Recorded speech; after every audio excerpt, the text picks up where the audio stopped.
Garva Amarsaikhan was born on November 1st, 1998, in Mongol.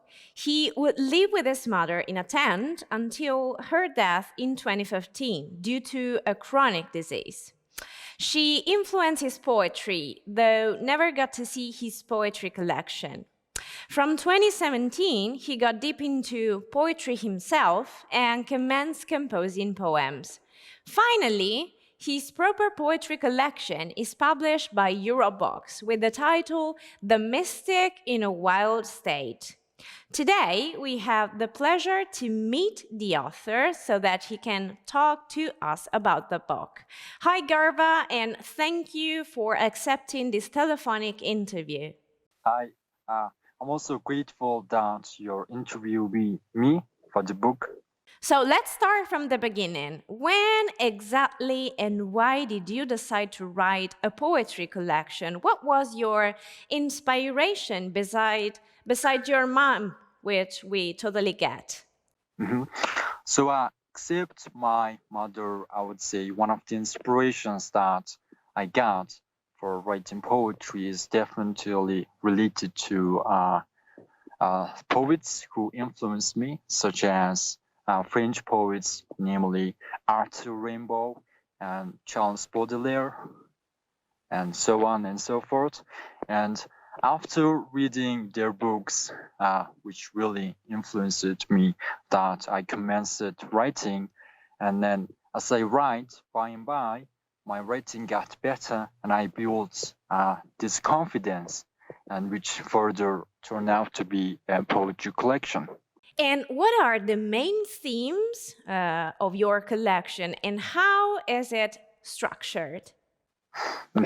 So in the book that you can see prose poetry as well as free verse poetry and different styles of writing. However, the main theme is really about searching for oneself, as suggested in the title, that I considered myself as the mystic, and then the mystic is in a wild state, so he is in search of himself.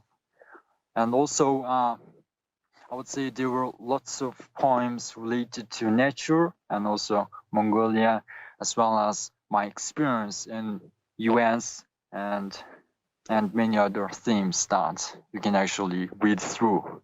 Yeah, exactly. Let's not spoil too much. But I would like to ask you, who is the perfect reader for this book? I mean, is it a book accessible for any kind of reader, or did you have in mind a precise reader's profile? That's a good question. Thank you for asking the question.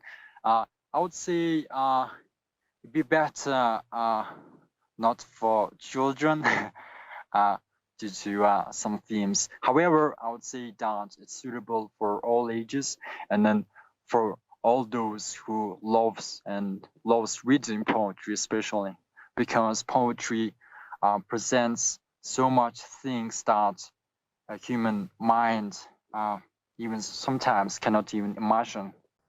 Okay, and in the end, I'm very curious actually. I would like to know if you're right now writing something new. Are you still writing poetry for a new collection?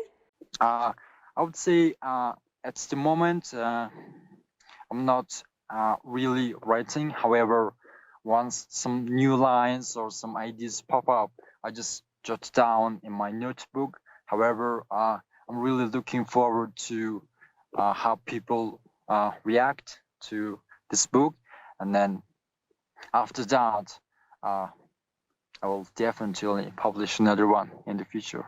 All right, so let's close this interview by saying something to your readers. I mean, what would you like to tell to your public now that you have the chance to through this interview?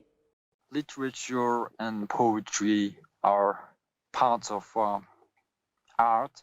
So since we all live in a world where art defines us, I think that it'd be really good and cool if you could read and experience something new, because to most people, even Mongol is a foreign country.